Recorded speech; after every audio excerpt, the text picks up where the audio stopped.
Hi friends, இன்றைக்கி பார்த்தீங்கன்னா எங்கள் தோட்டத்தில் என்னென்ன பிச்சுட்டு வந்தான்னு பார்க்கலாமா? தோட்டம்னா பெருசாக நினச்சிக்காங்க, சின்னோண்டு வாசலில் சின்னதாக ஒரு செடிலாம் வச்சுருக்கேன். அதுலேருந்து மணத்தக்காளி கீரை பிச்சுட்டு வந்திருக்கோம். அப்புறம் பார்த்திங்கன்னா கொஞ்சமாக சுண்டைக்காய் கொஞ்சோண்டு தான் கிடச்சிது. இப்போ தான் பூ வச்சிட்ருக்கு. அடுத்த தடவை நிறைய கிடைக்கும். அடுத்தது கொஞ்சமாக கருவேப்பிலை இன்னைக்கு சமையலுக்கு. அப்புறமா இது கொஞ்சம் காய்ச்சி முடிஞ்சிருச்சு. இப்போ 4 தான் இருந்துச்சு இன்னும். ஆனால் பூ வச்சுருக்கு பைத்தங்காய். இது யாருக்கெல்லாம் பிடிக்கும்னு சொல்லுங்கள். இது பொங்கல் டைமில் தான் ரொம்ப சீசனாக இருக்கும்.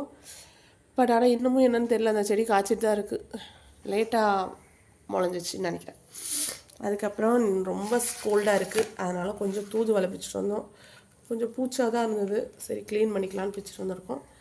அதுக்கப்புறம் லெமன் கொஞ்சம் பிச்சுட்டு வந்தோம்.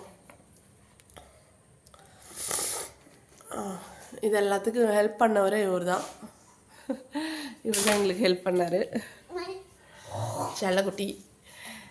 அவ்வளோதான், இன்றைக்கி எங்கள் வீட்டு கார்டனில் இவ்வளோ தான் பிச்சுட்டு வந்தோம். பாய், நெக்ஸ்ட் வீடியோவில் பார்க்கலாம். பாய் சொல்லு தங்கம். பாய் சொல்லு. பாய்.